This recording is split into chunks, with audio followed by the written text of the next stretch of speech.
então iniciar a nossa sexta aula e já vamos começar já ouvindo aqui uma manifestação do nosso aluno Nelito. Fala, Nelito, fala. Ontem teve batismo na SEP em Balneário Camboriú. Batismo, então vai pessoas e amigos, familiares, e desses amigos familiares tinha um casal de lésbicas.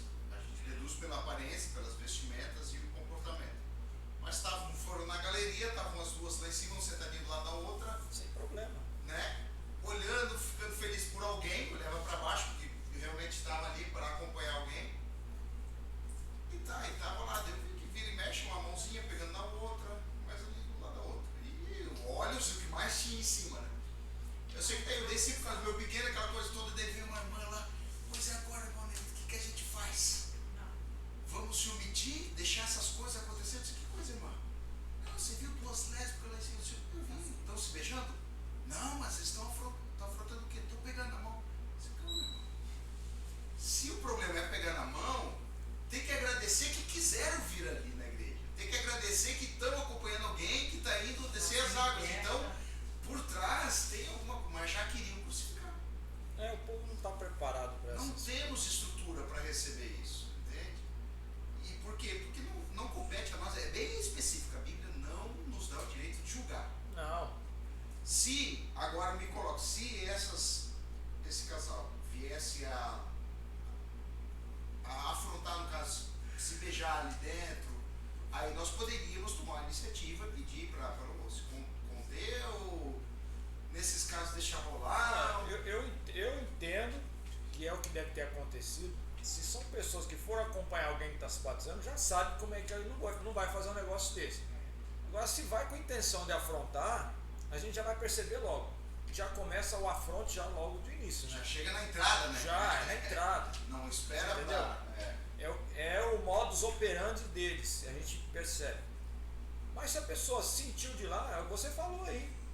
Amém. Pegar na mão. Às vezes é um ato até inconsciente das duas que estão se relacionando, pega na mão da outra, não está com a intenção de ofar. Falando em pegar na mão, em 1992, um colega meu africano, ele se casou no Rio de Janeiro, fez seminário comigo, mas ele era do Zaire, né? Antigo Zaire, agora é a República do Congo, né? Sim. Mas aí ele era do Zaire na época, depois mudou para Angola e depois veio fazer seminário no Rio de Janeiro, né?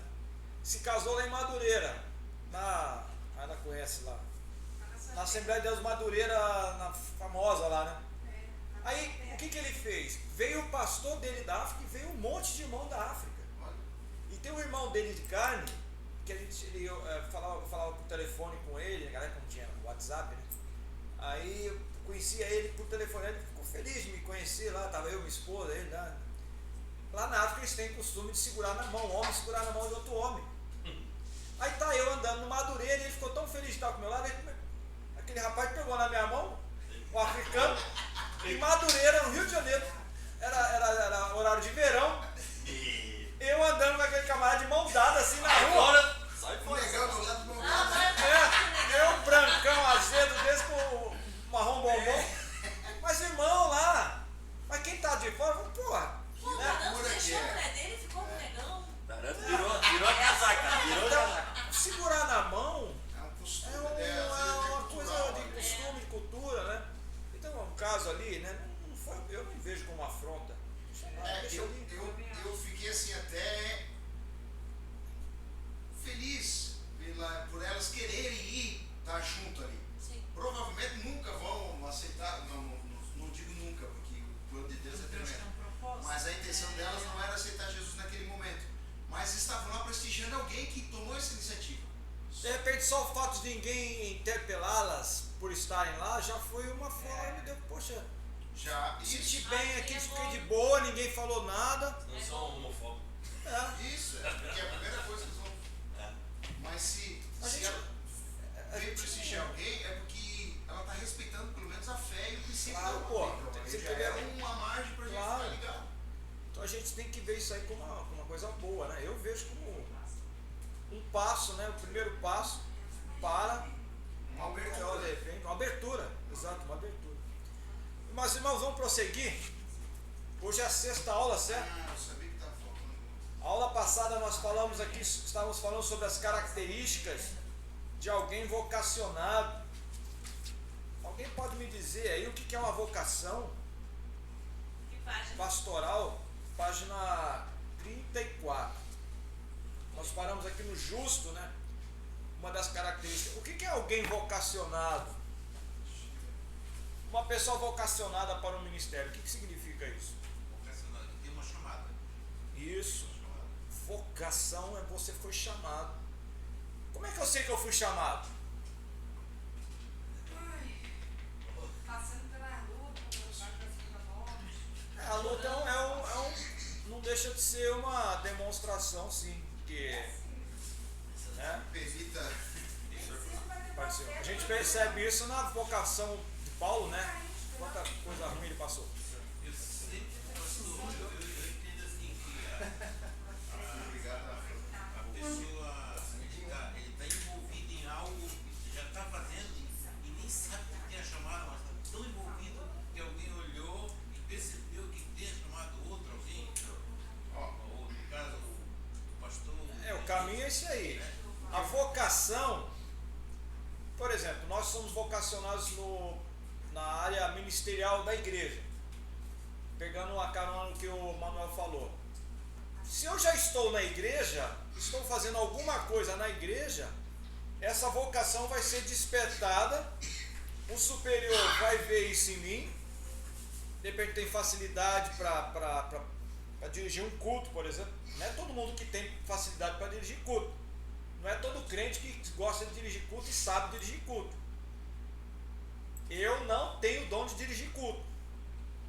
Na urgência eu faço.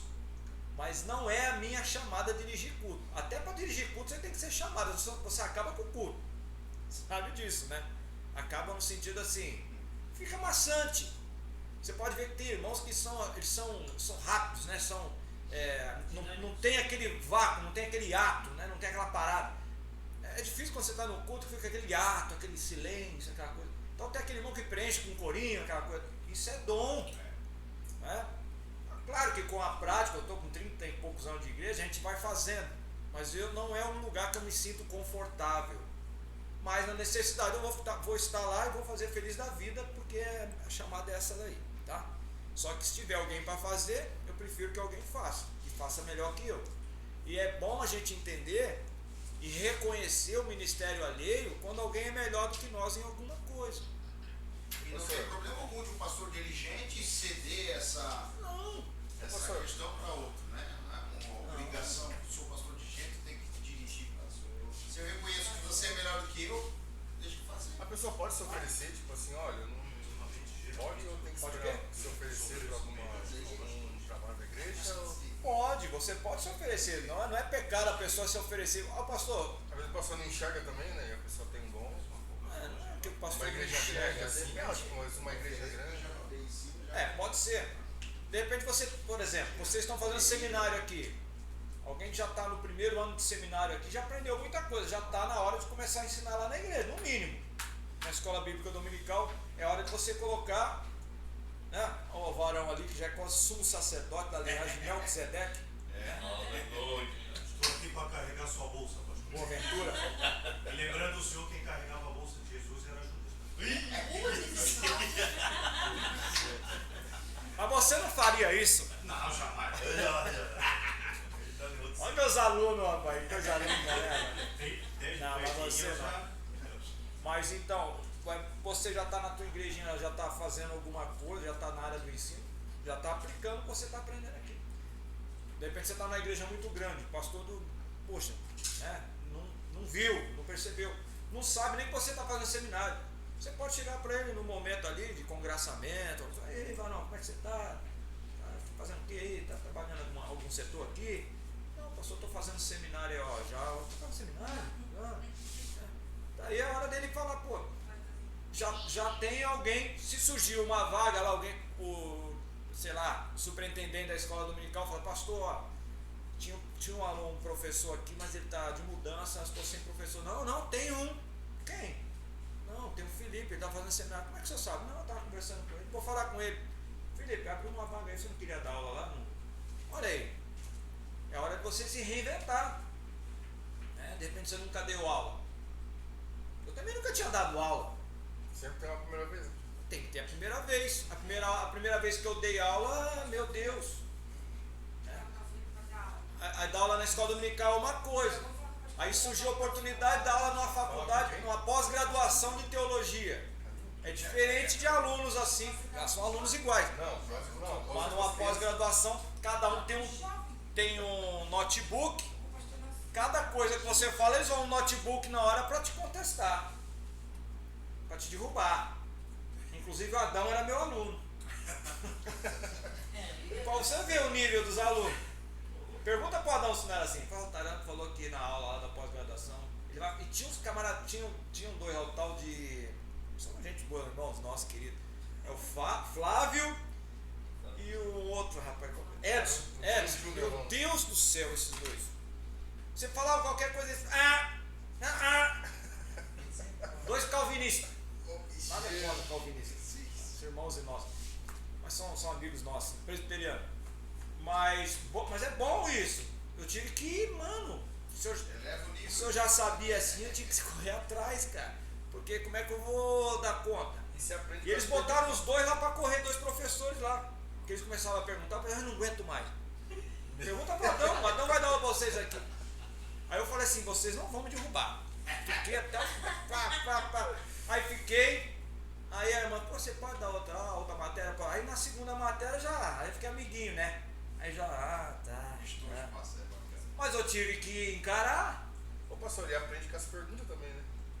Outra coisa importante que você falou aí, a gente conhece o aluno pela pergunta que ele faz. Aprendendo também a pesquisar. O professor também não sabe tudo e vai buscar o conhecimento. O professor, quando não sabe, ele não pode ficar enrolando e falando e mentindo. Você tem que ser humilde para falar assim, eu não sei. Qual o problema de não saber? Eu não sei. Na próxima aula eu vou trazer a resposta. Você tem? Né? Agora, não, porque não é bem assim. Você não sabe, está querendo enrolar e o aluno sabe que você está enrolando ele. Então não sabe, poxa. Você não é obrigado a saber tudo. A lâmina do saber é infinita. Não tem como o cara saber tudo. O cara é mestre em não sei o que, é doutor. Mas ele é doutor nessa lâmina, numa agulha que afunda assim, ó. E o resto ele desconhece tudo. Entendeu? Então você é doutor em sei lá, em filosofia quântica. Mas o resto você não sabe de nada. Você só sabe daquilo. Entendeu? Então, não quer dizer o fato da pessoa ter uma bagagem toda dessa aí, claro. No decorrer da vida dele, ele vai estudando, vai agregando conhecimento. Claro que ele vai sempre ter uma resposta mais ou menos dentro ali da que você está querendo. Mas tem assunto que a gente não domina completamente. E eu, quando não sei de algum assunto que me convidam para dar aula, eu não vou. Tá? Tem assunto assim que, não, essa é na matéria, eu não vou não. Porque eu vou me quebrar. Eu não tenho estudo naquilo ali, entendeu? Uma coisa que a gente sabe, já deu aula, não, bota aí. Teologia, assim, as coisas são mais ou menos interligadas, né? Eu gosto muito da área de filosofia também, de metafísica, é muito bom, inclusive bom para você pensar, para você começar a formar, para você questionar. A filosofia, ela te ajuda muito a você pesquisar e questionar, inclusive para você fazer pregação. A hermenêutica usa a filosofia. São perguntas, a filosofia ela pergunta. Você pega um texto lá, Jesus chorou. Quem chorou? Quando chorou? Por que chorou? Quem estava próximo? Quem viu? Quem não viu? Efeito de quem viu? Efeito do choro. O que aconteceu porque ele chorou? O que aconteceria se não tivesse chorado? Então são perguntas que você vai fazendo e vai acrescentando lá Quantas na lágrimas caiu? Exato. Rafael tá Exato. Quantas lágrimas Mas se você não pergunta, Jesus chorou. Não chorou. Então, começa a perguntar. Por isso que os filósofos não dão mãos. Entendeu? Então, O vocacionado fala. não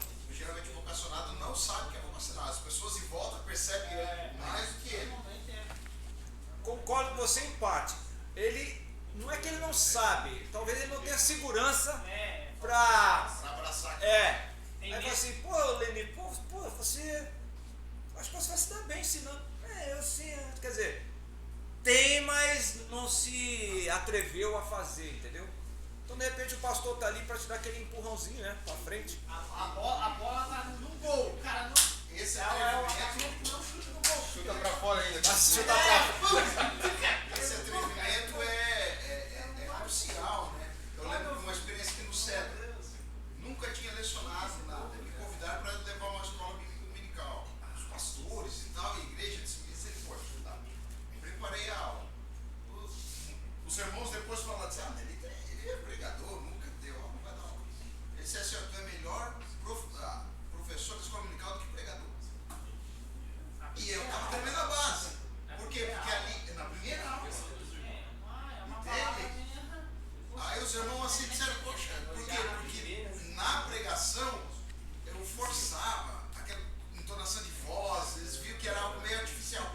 E ali na conversa, disse que me sentia mais solto, mas daí só o fato de passar essa tranquilidade, eu acho que flui melhor o assunto.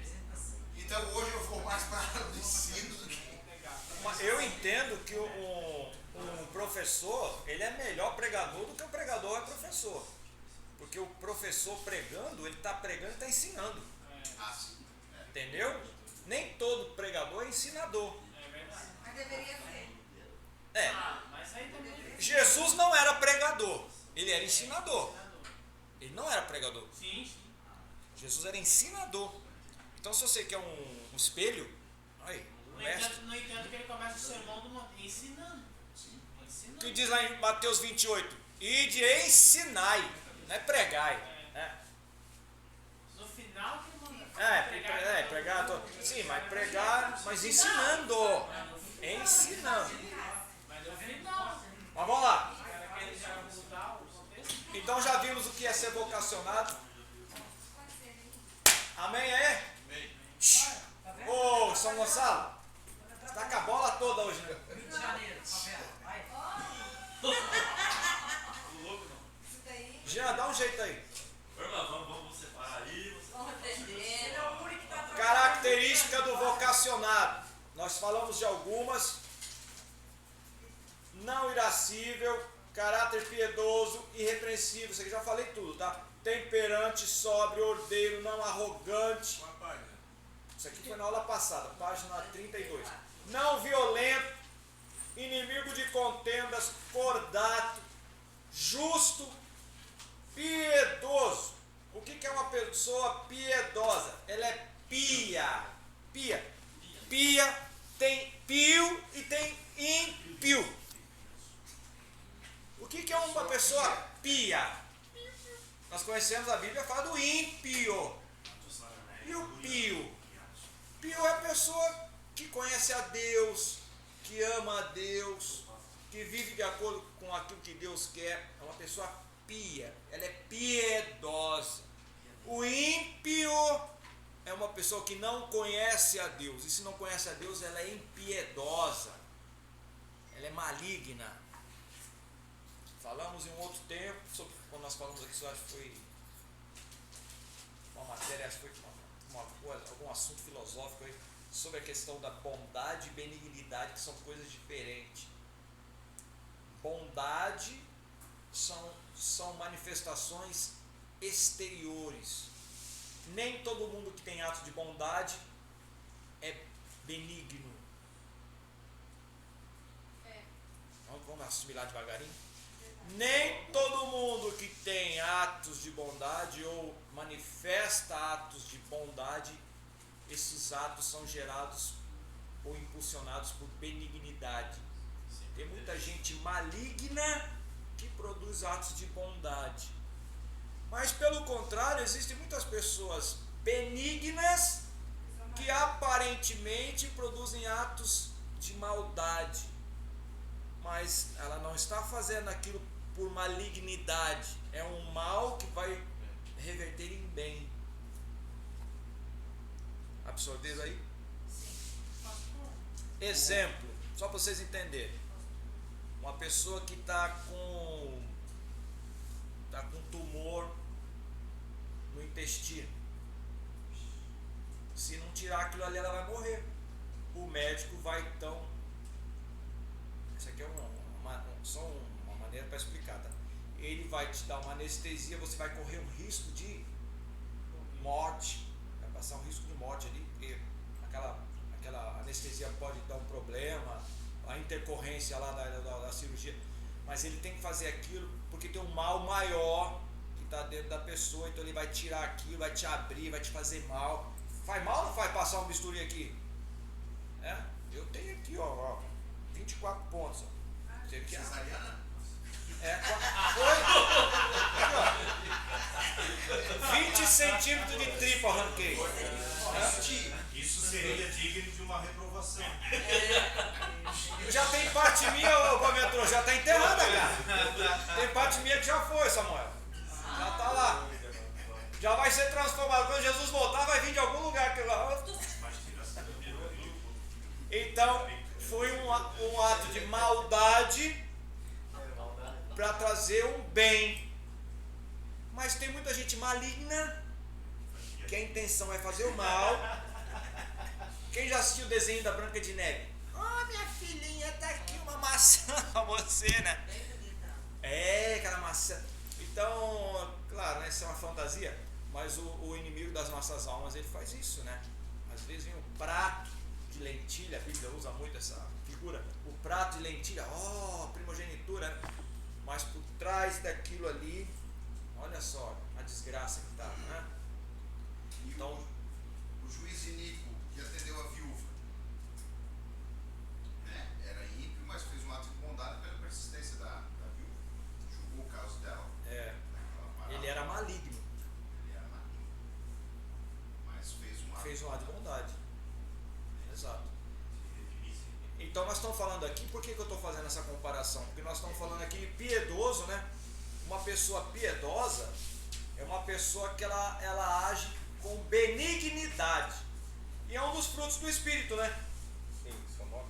É bondade, parece que tem bondade e benignidade também, né? Longanimidade, benignidade, bondade, fé bastante. Tem os dois, benignidade e bondade, mas é uma bondade gerada pela consequência da benignidade, é bondade de benignidade. Agora tem bondade de malignidade e tem maldade de benignidade, né? É algo que aparentemente é mal, e a gente às vezes na Bíblia vê algumas coisas dessas, uma coisa ruim que aconteceu, mas para um bem maior, né? A gente vê isso. Israel ser levado 70 anos cativo foi algo mal, horrível, né? Foi terrível para eles, mas foram curados pelo menos da idolatria. Ninguém pode acusá-los mais, né? Adorar a imagem não, nunca mais mesmo. Pode adorar dinheiro, essas outras coisas, né? Como nós também, né? Não é só o judeu, o pobre judeu lá, né? Todos nós temos as nossas falhas, mas com relação à idolatria, não, né? Então é uma característica de um vocacionado piedoso. Áreas do caráter piedoso. Vida moral, nós já chegamos a falar alguma coisa na aula passada também.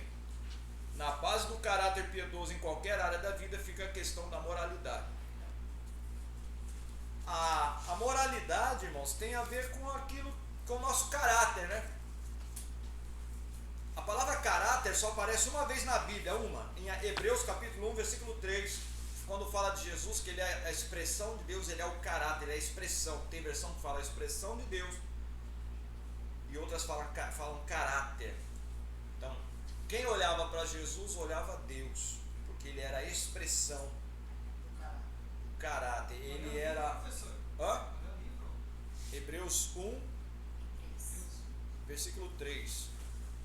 Havendo Deus no princípio falado entre nós, depois vai falar deu 2, depois deu 3, fala ele, a expressão e tal, que sustenta todas as coisas. Então, o nosso caráter é aquilo que a gente faz quando ninguém está vendo. Diz que é aquilo que você faz quando está no banheiro sozinho, né? Eu não sei o que você fala, mas alguém disse que o caráter do homem se conhece lá. É o lugar onde nós estamos mais livres, né? É no banheiro. Então, alguns não, né? Então tem a ver com aquilo que a gente é. É igual um carro. Quando você compra um carro 0 km, né? Vocês são endinheirados, vai lá na concessionária e fala assim, eu quero um carro zero. Aí o cara vai dizer assim, você quer o carro liso ou você quer com acessório? Hoje até tapetinho de chão é acessório de carro, né? Proteção de cárter é acessório, nunca vi um negócio desse. Já tem fim de fábrica. Então você vai pagando, né? Vai acrescentando, o carro era 50 mil, vai sair 70. Cada coisa você vai botando. Então, cada item que você vai acrescentando naquele carro que estava pelado é um acessório. Então, o caráter, trazendo para o nosso lado aqui, para aquilo que a gente está ensinando, tem a ver com os acessórios que são colocados. São as coisas boas, são os adjetivos, né? Positivos e negativos. Então são as coisas boas e ruins. Então o caráter é isso. Não confunda caráter com personalidade, que não tem nada a ver. A personalidade é aquilo que você é, isso é imutável, né? A personalidade, se você tem um jeitinho, tem personalidade, tem temperamento, tem um caráter. São coisas completamente diferentes.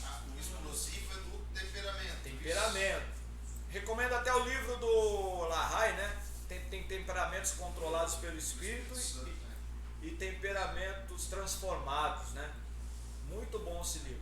Fala de 4 temperamentos, que é o fleumático, sanguíneo, colérico e o melancólico. Agora tem um quinto. Quinto? Descobri um quinto. É o quinto, quem é agora? É o Vascaíno. Sofredor. Sofredor. Esse é o pessoal do todes. Não é. Ô pastor, onde é que está aqui na Bíblia, Hebreus? O quê? Caráter. Hebreus 1, 3b. Não está. O que está escrito Qual aí? sendo o resplendor da sua glória? Resplendor. É que tem versão que fala caráter, tem outras que falam. Mas no grego original está escrito caráter. Então aqui no lugar do resplendor. Leia aí, continua. O qual sendo o resplendor da sua glória e a expressa imagem. Imagem, expressa imagem. Isso aí, é o caráter. No original está escrito caráter. É uma palavra grega. Professor, Senhor. o caráter e a personalidade. O caráter, ele pode ser, a pessoa já nasce com um caráter bom ou um mau caráter, ou a personalidade é que define esse caráter bom ou um caráter ruim. Deixa eu expressar melhor aqui. Não, eu entendi. Tem um provérbio, não estou lembrado qual que é agora, que diz assim, a criança ela já se faz conhecer desde pequenininha. Então, uma criança, desde pequena, você já sabe, ela já começa a demonstrar o que ela vai, qual é o caminho que ela vai seguir. Isso. Tá? Eu falo isso aí por experiência própria, não vou entrar em detalhe, da minha vida, não vou falar da vida dos outros. Se eu não tivesse tido encontro com o Senhor, camarada, eu ia entrar por um caminho terrível. Eu era terrível. Assim, questão moral no sentido de querer as coisas do próximo. Eu era bem da pá virada mesmo, entendeu? Cheguei a roubar, não tem vergonha de falar. Não conhecia Jesus, né? Quando era adolescente, uns colegas meus, a gente roubava dinheiro dos outros dentro do alojamento, fazia isso aí. E não precisava disso. Não precisava. Tinha um pai que trabalhava, mãe, tá? Nunca faltou nada, mas é coisa do capeta mesmo para atentar o ser humano. Então eu já tinha esse desvio, né? Graças a Deus, e tinha a minha personalidade, e tem, né? O caráter foi mudado quando eu encontrei Jesus. Ele botou no caminho certo.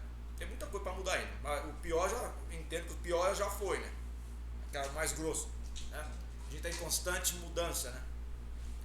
Mas a personalidade, o que eu sou, assim, como meu eu, minha psique, o que eu era, hoje eu entendo como a mesma coisa. Entender se o meio de convívio da gente é o caráter que é moldado pelo meio de convívio ou a personalidade? Rapaz, o sociólogo chamado Max Weber, ele diz o seguinte: o homem é fruto do meio onde ele vive. Ele tem razão em parte, mas em outra não. Por que não? Porque olha só, vamos ver na Bíblia. Você vê lá que quando Ana levou Samuel lá para a casa do Eli, aqueles dois filhos dele eram dois abomináveis. Deus queria matar aqueles dois, Ofni e Finéias. E você vai ver que está escrito assim, aí ela deu a luz, fez um propósito de entregar o filho para Eli cuidar. Imagina um velho com 90 anos cuidar de uma criança, né? Levou para lá, e aquele menino foi criado dentro daquela casa com aqueles dois filhos abomináveis. E a Bíblia diz que Samuel crescia em entendimento e graça diante de Deus, dentro de um lugar de pessoas abomináveis. Então, é mais ou menos certa essa palavra aí do Max Weber, porque até lá no Rio de Janeiro, onde eu morei, você vai numa comunidade, então não fala que a comunidade é perigosa. 99,9% das pessoas que moram lá são trabalhadores, pô. Quem tem uma pequena parcela lá que não quer nada com trabalho, e alguns que têm vocação já, ou um distúrbio, alguma coisa, pendou para fazer essa coisa ruim, vai e entra no caminho. Mas não que vai ser totalmente influenciado, senão toda a comunidade lá seria perversa, né? Então, sim, você pode sofrer influência, você também pode ter uma deficiência moral sua já, que isso aí não é nem doença, isso aí já tem parte de quê? Da herança pecaminosa que nós temos. Todos nós temos uma quedinha para fazer alguma coisa errada. Uns para mais, outros para menos, mas está tudo errado, né? O nosso problema é que a gente simplesmente nós achamos que o outro é pior do que nós porque tem pecado diferente. O pecado é pecado, irmão. Não é porque um está roubando ou está falando mal. O outro nunca roubou nada, mas é omisso. O camarada vai ser julgado porque foi omisso. Nunca fez nada, mas vai ser condenado porque deixou de fazer. O evangelho é terrível, irmão. Então tem uns que vão pagar pelo que fizeram e outros vão pagar porque deixou de fazer. Então todos nós temos que dar um jeito na nossa vida, né? E procurar arrumar essas arestas que estão aí precisando ser aparadas. E na questão moral, essa é a pior. Então, é o caráter que faz a personalidade? Não, a personalidade não tem nada a ver com o caráter. Tanto é que a personalidade continua, o caráter vai ser transformado por Cristo e a personalidade é a mesma. Você vê o Abraão era fleumático, temperamento dele, né? O que é um fleumático? Aquele cara, tá tudo bem, tá tudo bom. Moisés também. É aquele cara manso, é o manso, né? Mas isso é a característica da pessoa. Mas tem muito cara que é manso, mas tem uma vida moral torta. É manso. Até a mãe do meu cunhado dizia o seguinte: cuidado com boi sonso, que boi sonso é que arromba a cerca, né? É verdade. Aquele que é muito né? Cuidado com esse boi sonso. Às vezes aquele que é mais agitado assim já está mostrando o que é, né? Mas cada um, o apóstolo Paulo era um colérico, um cara que não levava desaforo para casa. Porque parece que em caráter quem consegue mudar ele, caráter, é só Deus. É só Deus. A personalidade muda. Não, a personalidade não muda, irmão. Ela não muda, mas ela pode ser camuflada. É o gênio. A personalidade, o seu nome mesmo é? José Roberto. José Roberto é o José Roberto. José Roberto é a tua personalidade, José Roberto. José Roberto é aquele José Roberto que a tua mãe conhece, teus irmãos conhecem.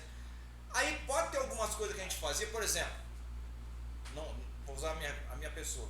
Vamos supor que antes de conhecer Jesus eu tinha um caráter meio atravessado. A minha mãe falava comigo: cala essa boca. Com o pai, com a mãe maltratando. Aí eu encontrei com Jesus. Aí daqui a pouco, não mãe, não é assim. Não, você mudou, né? Mãe, eu te encontro com Jesus. Olha a diferença. Eu continuo mesmo, o caráter mudou, agora as minhas atitudes são diferentes. Mas o a personalidade tem a ver com o Zé Roberto, o íntimo, é o teu eu. Quando você fecha os olhos e pensa, estou pensando, é o Zé Roberto, é a tua personalidade. Então, o que você vai fazer, vai deixar de fazer, aí vai entrar as escolhas, muitas coisas, aí vai entrar o caráter. Se o seu caráter pende para um lado, você vai ter umas escolhas positivas, se não, não, entendeu? Assim, todos nós somos assim. Então, o caráter são os atributos positivos ou negativos. Personalidade é o que você é. E o temperamento é a sua postura diante das situações. Que tá ali, o temperamento está ligado com a personalidade.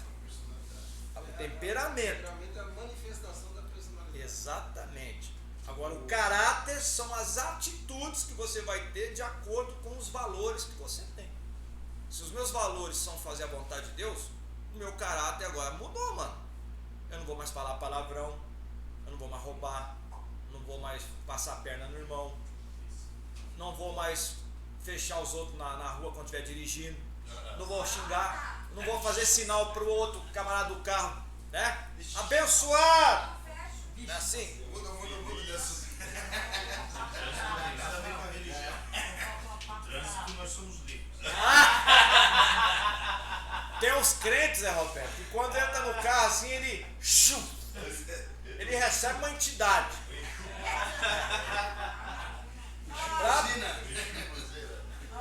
Uma vez eu peguei carona com um irmão, né? Lá no Rio. Mano do céu, quase que a gente morre. Tá eu e minha esposa assim, daqui a pouco ele. Porque você quer. Eu falei, mano, mas o cara assim tão tranquilo assim na igreja. Mudou completamente. Tem paciência dele com os carros da autoescola. Mas o carro tira a concentração da. Difícil, Só para esclarecimento, conhecimento, o quinto temperamento é supino. Supino? Supino, foi descoberto. O que é isso? O quinto temperamento. Deixa eu dar um apanhado dele aqui geral. O temperamento supino é o menos conhecido e foi introduzido por pesquisas mais recentes na área da psicologia. As pessoas com esse temperamento tendem a ser submissas, leais e dependentes. Elas procuram agradar os outros e são sensíveis às necessidades alheias, mas também podem ter dificuldade em expressar suas próprias necessidades e desejos. São pessoas mais submissas. De repente não está encaixado aí no fleumático, isso aí? Não encaixa, porque eu justamente sou supino e estudando, tentando me localizar, não fechava. Então tá bom. Tem a tendência a supino, mas nunca é sozinho, né? Sempre tem tu tem 4, 5, no fim é uma salada que no final todo mundo é De repente o cara tem uns 4, né? Mas vamos lá. Ou seja, o gênio, Deus não muda, pastor. Oi? O gênio da pessoa. O gênio é o temperamento, né? E assim, ó. Seria isso ali que o irmão Gênio é temperamento. Eu muitas vezes questionei. Porque a gente sempre ouve falar, o gênio Deus não muda, o gênio Deus não muda. Não, olha só. O caráter, ele tem influência até na sua luta. Vai ter influência na tua personalidade. O teu jeito de ser é um jeito de ser. O caráter são os valores que você tem e vai direcionar as atitudes que você vai tomar. Dentro do exemplo que o senhor falou, respondi a mãe, cala a boca, não sei o quê, mas não, mãe, não concordo. Na verdade, o senhor não deixou de, vamos botar assim, de não concordar com aquela posição. Mas a maneira forma de rebater continuou rebatendo, sim, mas de uma forma mais educada, transformada. Honrando, respeitando, né? Não concordo antigamente.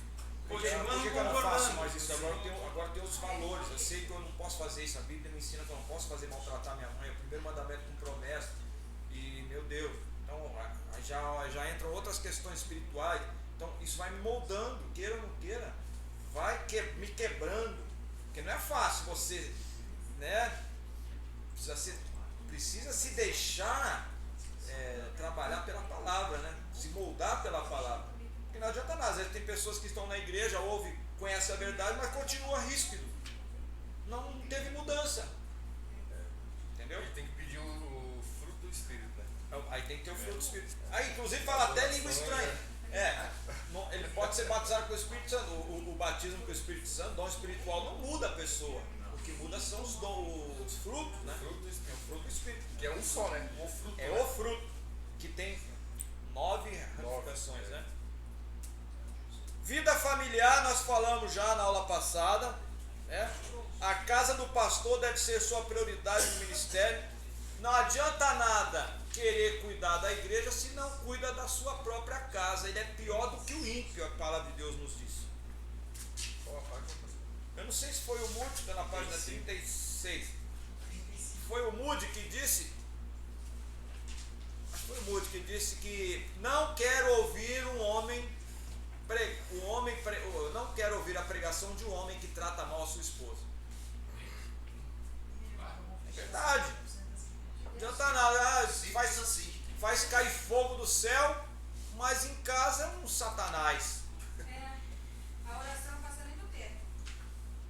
Né? Porque a Bíblia fala que Deus não mudou a oração do homem, né? É igual, até contei aqui um caso uma vez, até alguém que não possa não ter ouvido. Aquele velório, lembra do velório lá que eu falei? Do velório. Quem conhece, quem ouviu aí do velório que eu contei? Não? Tinha uma senhora lá, uma crente, o marido morreu, ficou viúva, e foi um pastor fazer lá o velório, né? Aí tá lá o caixão e o pastor começou a encher a bola do defunto, só que o defunto não era nada daquilo que o pastor estava dizendo, né? O pastor não conhecia a vida dele dentro da casa dele, né? Não porque o pastor estava fazendo mentindo.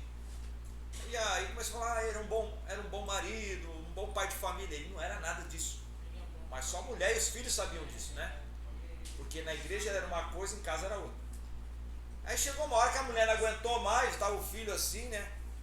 Ela pegou, falou pro filho, e o pastor enchendo a bola do defunto, ela falou assim, filho, vai lá e vai ver se é seu pai que está dentro daquele caixão. Tá bom, porque, né? Não adianta nada encher a bola, né, Roberto? Tá tudo errado. O negócio é sério, rapaz. Maturidade. O obreiro tem que ter maturidade. A maturidade não é um dom com a qual se nasce, aprende-se ao longo do tempo. Por isso que o apóstolo Paulo diz, recomenda a Timóteo que quando for separar um obreiro, não pode ser Imaturo. Novo na fé. Neófito. imaturo, tá certo. Neófito, né? É um novo, não pode ser novo convertido, porque não tem maturidade de nada ainda. E o que a gente mais vê nessas igrejas, algumas, né? Neopentecostais, essas abominações, aberrações que acontecem em muitas dessas igrejas, é exatamente porque eles colocam um neófito para tomar conta de uma célula, por exemplo. Eu não tenho nada contra a célula, tá?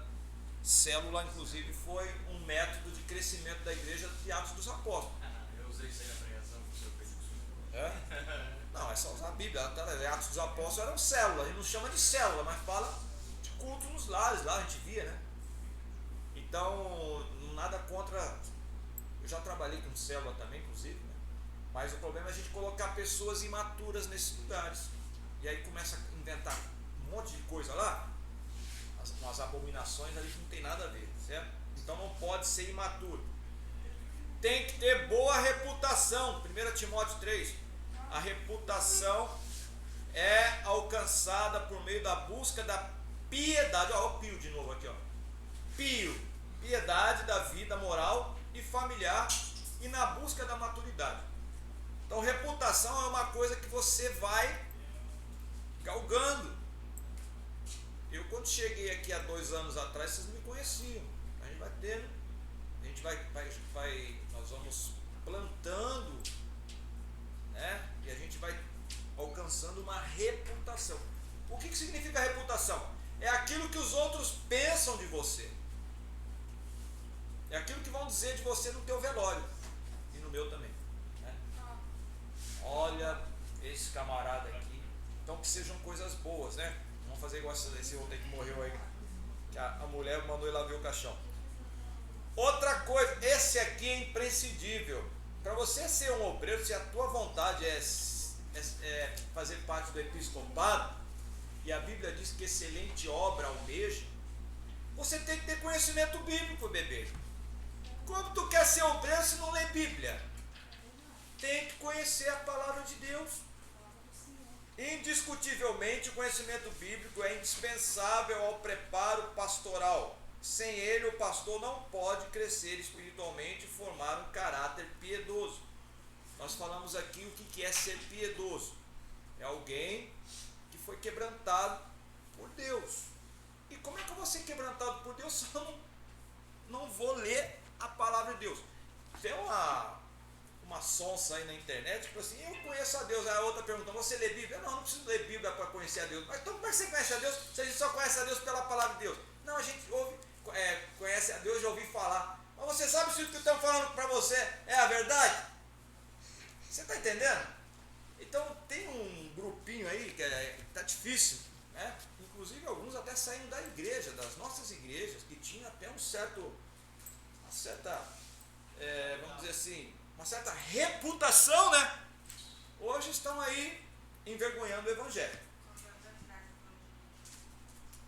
Então a gente percebe o apóstolo Paulo, ele sempre faz questão de mencionar essa questão aqui do conhecimento bíblico. Procura apresentar-te aprovado, olha aí, ó, como obreiro que não tem do que se envergonhar e que maneja bem a palavra da verdade. Esse manejar bem, na língua grega, significa cortar reto. Manejar bem é cortar assim, ó. É quando der a espadada, der cirúrgica. Ninja, isso. Tem que ser um ninja na palavra, um Jedi. Pá! Rapaz, e coisa boa quando você está falando de Bíblia, alguém está falando uma heresia do lado e você taca a espada afiada. Ô, varão, não é isso aí não, tá errado, porque lá em tal, dá licença. Ó, tem que ser assim, tem que ter medo não, né? Se tiver falando heresia, tem que desmontar logo no início, não pode deixar crescer não. Então, a nossa função não é favor não, isso é obrigação nossa. Eu sou ensinador na igreja, e na igreja de vez em quando tem algumas coisas que fermentam, né? Pastor, nós ouvimos na internet isso aqui, aí começa a replicar. Você vai num culto, principalmente jovem, ouve umas coisas diferentes, né? Aí está num culto, alguém vai dar uma palavra, porque aí acabou o culto, vem cá beber. Onde é que você ouviu isso aí? Não, está errado isso aí. Não é assim não. Isso aí não está na Bíblia não. Está distorcido. Você ouviu o fulano, né? Achei bonitinho. Não, mas está errado. E a primeira oportunidade que tiver, consertar aquilo geral. Assim, foi falar disso aqui, nem falar o nome de quem falou. Ouviu-se aí alguma coisa, mas irmão, não é isso não, a Bíblia não fala assim, tá? É assim, assim, assim. Então tem que. É uma função chata, você vai ser mala, né? Pode chegar, pode conhecer. Vão, entendeu? Pode dizer que tem quadrado. É complicado. Olha, até falei pra vocês, né? Está errado também. Qual é o teu nome, irmão? Sai daí, Theo. Hã? Tudo está errado. O Gilmar veio me perguntar aqui de um versículo de tatuagem, né? Até falei pra vocês, eu dei aula de tatuagem, esse negócio de tatuagem, meu Deus do céu. Né? Se prepara, Gilmar.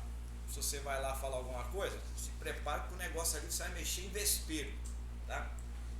Porque o pessoal não quer ouvir, né? Eles já vão formatado. Não é assim. Eu estava vendo recentemente aí, fizeram um evento numa igreja lá, que o pastor estava tatuando todo mundo lá, meu irmão. Vou fechar para balanço, o último que sair apaga a luz, fecha a porta. Desculpa. Acabamos de ler ali, né? Levíticos 19, 28. Pelos mortos não fareis marcas em vossos corpos. Não fareis marca nenhuma. Tem tradução que diz tatuagem. Apesar que a palavra tatuagem é uma onomatopeia, é um nome que se toma de um som, né? Porque a tatuagem, antigamente, eles molhavam uma espinha de peixe numa tintura. Essa espinha é uma espinha grande assim. Os mauritas lá, os mauri nas ilhas da Polinésia, né? Quando o capitão Cook foi o primeiro que fez primeiro foi o Fernando Magalhães que fez a circunnavegação, mas o capitão Cook é o que fez lá essas ilhas, né? E onde tinha lá os caras que faziam tatuagem. E os marinheiros vieram para a Inglaterra tudo tatuado, né? novidade. E eles botaram o nome de tatu porque era o barulhinho que fazia quando ele molhava a agulha, que era uma espinha grande de peixe, na tinta, batia na tinta e batia no corpo. Eu fazia tatu, tatu, tatu, tatu, ficou tatu. Aí a gente chama de tatuagem, então é uma onomatopeia por causa disso, é o nome, ela repete o nome. Alguma coisa na época? Hã? Eles fumavam alguma coisa na época? Fumava? Fumava alguma coisa? Porque foi uma viagem, sim. Não, mas o nome é esse mesmo. Não, dele, né? Nada a ver isso aí, então, nada. Não tem? Mas pra nós não tem nada a ver. Pra nós não, mas Naquela pra época eles. tem, né, mano? Até hoje, né? Se você for lá na Nova Zelândia, agora inclusive era proibido, eu tô falando, foi uma notícia que eu vi recentemente, era proibido você usar, os militares usarem tatuagem. Aí eles entraram lá na justiça, estava a tempo lá, porque tem um pessoal lá que eles, é costume na ilha de tatuar o rosto, e agora estão permitindo os marinheiros lá na Nova Zelândia, vai com aquele rosto tudo tatuado, com aquelas tatuagens tribais. Tribal porque eles acreditam que tem uma entidade da tribo que os protege uma vez que você faz aquela marca, né? O pastor Josué Brandão, ele dá um estudo sobre isso aí. E são entidades mesmo. São entidades. Faz uma marca, a entidade vem e aposta daquilo. É. É por isso que não pode fazer tatuagem. A gente faz tatuagem, tá recebendo alguma coisa. Irmão, eu já sei disso tudo aí. Não sabe o rolo que é isso aí. Mas vamos lá. Vimos reputação, conhecimento bíblico. O que foi? É só complementar, porque ali quando fala em Levíticos, ele fala da tatuagem, ele está falando também sobre marcar os mortos, né? Marcar o quê? Ele fala sobre marcar os mortos. Marcar os corpos. Pelos mortos. Porque na época não era comum essa tatuagem da pigmentação apenas, mas também aquela de deformação física, que hoje está na moda dos tatuadores mais hardcore, né? Que é aquelas plantas de titânio. Laceração, é. Naquela época é interessante que na história você vê que já existia.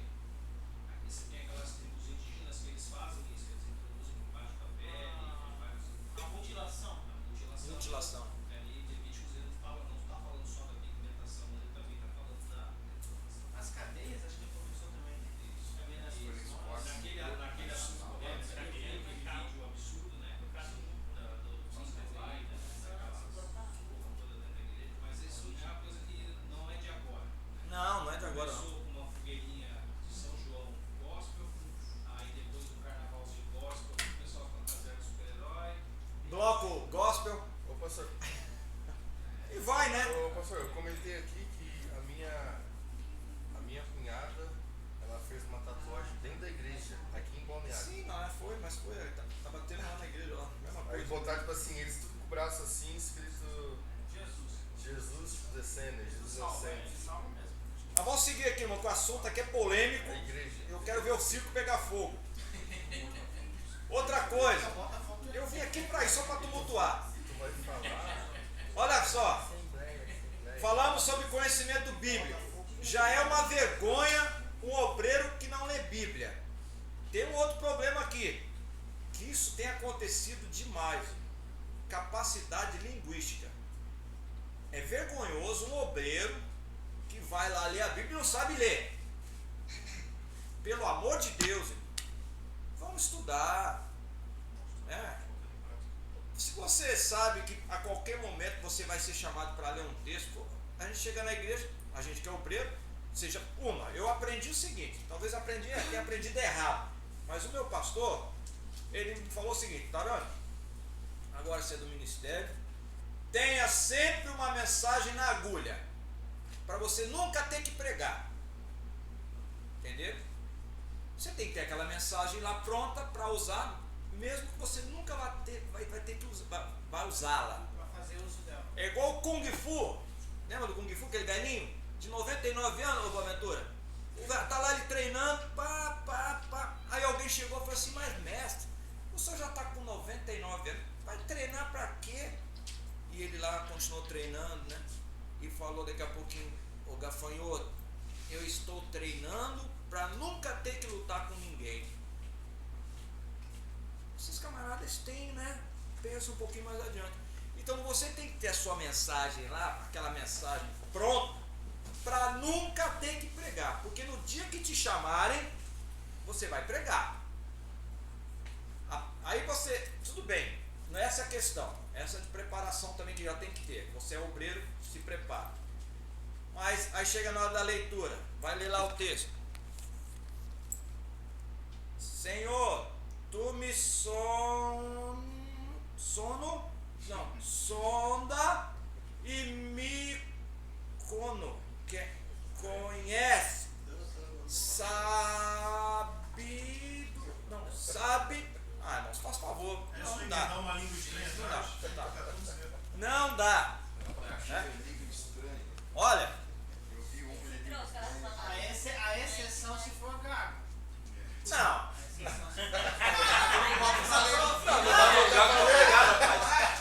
Irmão, nós estamos em 2023. Olha só, irmãos, eu não estou querendo expor os irmãozinhos que não, né? Mas tem uma congregação assim. Não é isso. Mas sim. Mas se eu sou obreiro, irmãos, se eu sou um pastor de uma igreja, eu sou um obreiro, estou ali. Se eu estou vendo que algum irmãozinho ali, querido ali, está com dificuldade, irmão, não é vergonha nenhuma você ajudar o irmão, a ajudar ele a... Coitado, às vezes não teve a oportunidade que você teve de sentar num banco e aprender. Não é vergonha isso não estou expondo. Mas nós temos que ajudar esses irmãos. Né? Mas eu estou falando de gente que tem. Eu não estou falando desse coitadinho. Estou falando daqueles. Mas os camaradas não sabem ler. Como é que pode? Mas, pastor, como que chegou lá, sem saber ler? Antigamente era assim. Eu também, eu não sei como que não chega lá. Mas antigamente era aquele aparelho.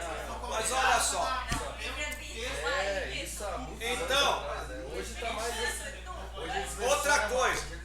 Nós estamos vivendo uma época, aqui, não sei o que estou inventando, tá aqui, ó, página 37, eu tenho que dar aula.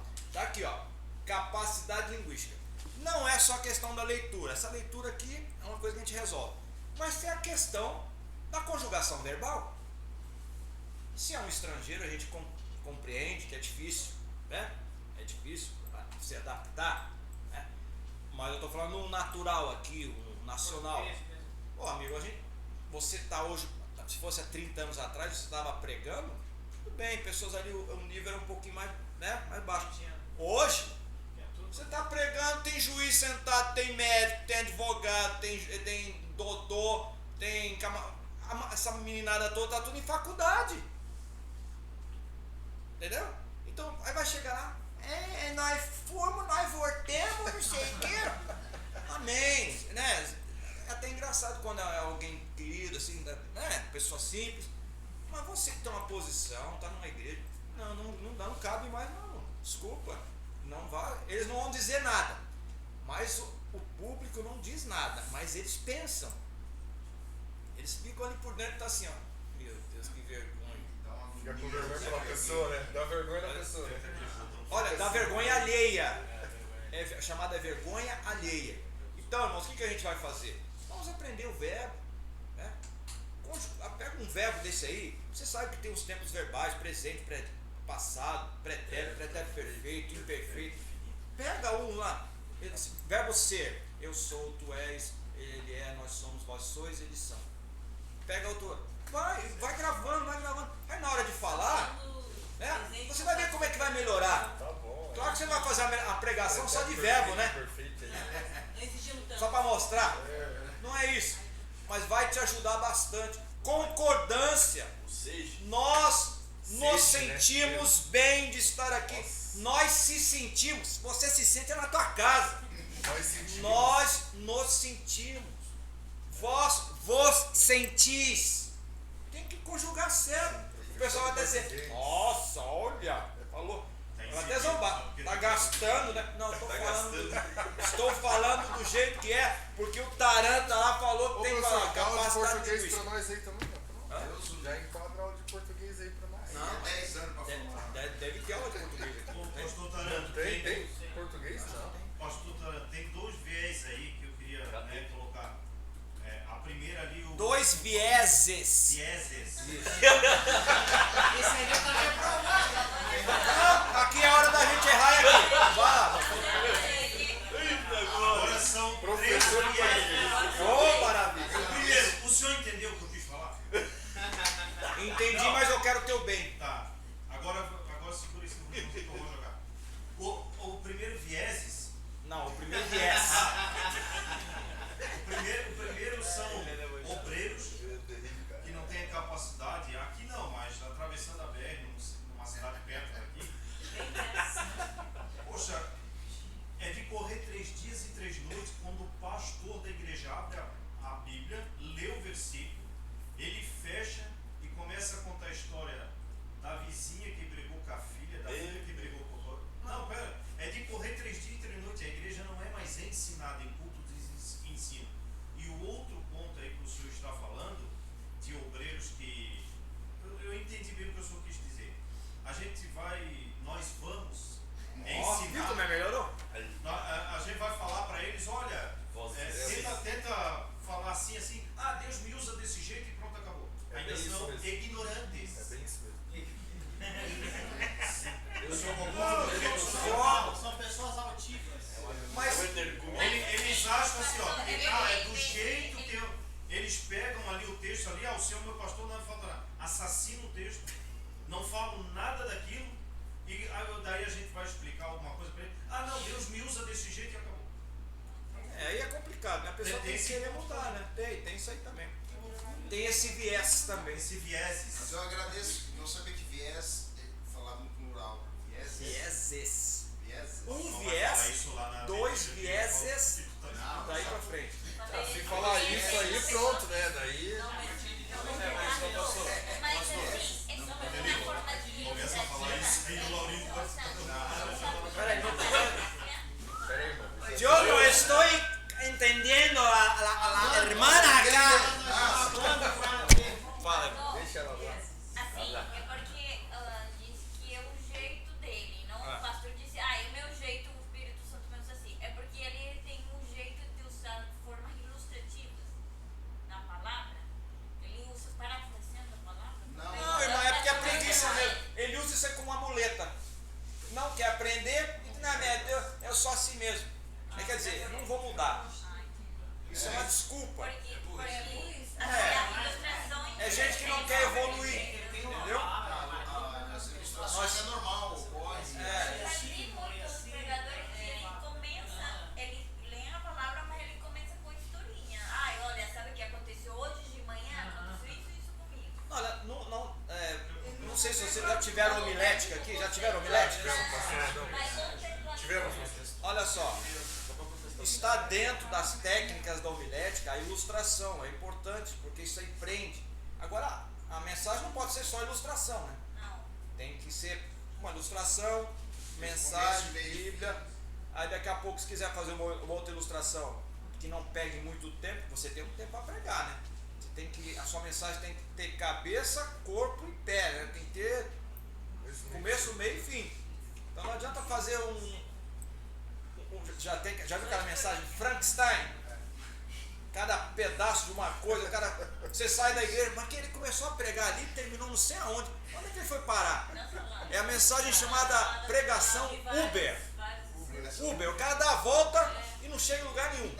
E eu saio perguntando o que você falou. Se eu ir lá na igreja do centro, o senhor vai ver. Dá sono ainda, né? Já tá dando até endereço. O cara já dá endereço, fala, você quer falar o nome do pastor que tá lá. Mas vamos lá. Ele que prega. Outra, olha aqui, olha, nós falamos de conhecimento bíblico, é uma coisa, capacidade linguística, né? Cada candidato a pastor deve se esmerar para ter um conhecimento básico do grego e do hebraico. Isso aqui eu não vou nem falar disso aqui, tá? Não é o caso, não é necessariamente tem que saber isso aqui. A não ser que você vá se aprofundar. Mas você tem que conhecer Bíblia, tá? O pastor Adam passou um aplicativo de grego e hebraico, a Bíblia em grego e hebraico. Vai colocar a palavra e já aparece. Tem também, ajuda bastante. Mas tem um outro ponto aqui, olha só. Estrutura teológica. Não adianta nada, meus irmãos, eu ter conhecimento bíblico, eu conheço Bíblia, amém, estudei. eu tenho capacidade linguística, mas não conheço teologia. Mas é importante teologia? Claro que é. Eu tenho que organizar sistematicamente a teologia na minha mente, meus irmãos. Como é que eu vou ensinar a Bíblia se eu não sei em que lugar que se encaixa doutrina do Espírito Santo, por exemplo? Se eu não sei quais são os assuntos pertinentes à história, a doutrina da igreja, doutrina do pecado, doutrina da redenção, da salvação, da graça. Eu não tenho nem ideia da minha convicção de fé, da minha confissão de fé ou da minha igreja. Eu não sei o que é ser arminiano, eu não sei o que é um calvinismo, eu não sei o que eles pregam, eu não sei o que é um molinismo, eu não sei o que é teologia aberta. São esses movimentos que estão aí. De repente você está pregando uma coisa que não é nem da tua igreja, porque você ouviu, falou, achou bonito. Então eu tenho que ter minhas convicções. Isso é teologia, por isso vocês estão aqui. Então essas matérias diferentes que vocês têm são exatamente para vocês estruturarem na mente de vocês. É igual um supermercado. Quando vocês entram no supermercado, eu estou dizendo supermercado que se usa da lógica, né? Porque tem um supermercado que não tem nada de lógica. Mas você entra num Carrefour desse, entra num Angelone, você vê que as prateleiras, quando são colocadas as coisas, elas estão colocadas de forma lógica. Você não vai achar carne seca no meio de prendedor de roupa. Mas já no mercadinho do Zé Chupeiro ali, tem tudo misturado. Né? Porque não usa de lógica. Mas graças a Deus que tem o mercadinho do Zé Chupeiro. Eu só estou fazendo uma comparação. Então a teologia é igual. Agora eu estou falando isso aqui para você entender. Quando você conhece, você ouve uma mensagem ou alguém que te ensina a Bíblia com base teológica, as coisas vêm organizadas para a tua mente. Entendeu?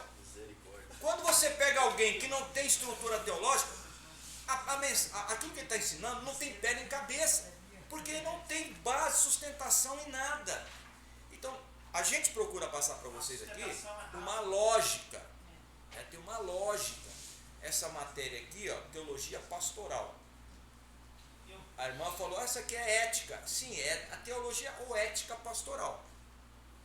Tá? Ética são as maneiras que a gente tem, são os procedimentos que nós vamos ter dentro dessa função pastoral, que a gente vai usar para não ofender e não causar escândalo e fazer aquilo que deve ser feito, né? Fazer da maneira correta, da maneira bíblica.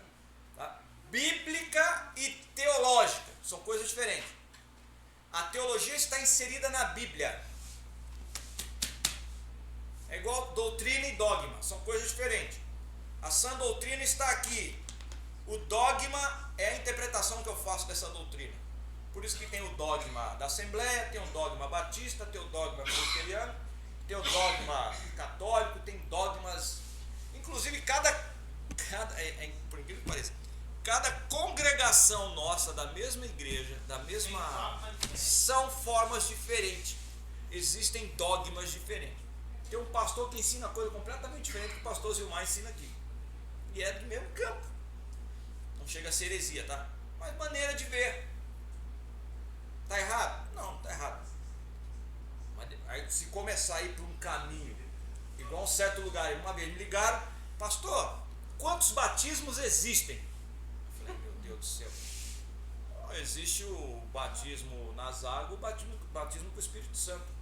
Aí que o pastor disse que nós temos que passar pelos 3. Eu falei, mas qual o terceiro? Ele é Mormon, que é o batismo pelos mortos, né?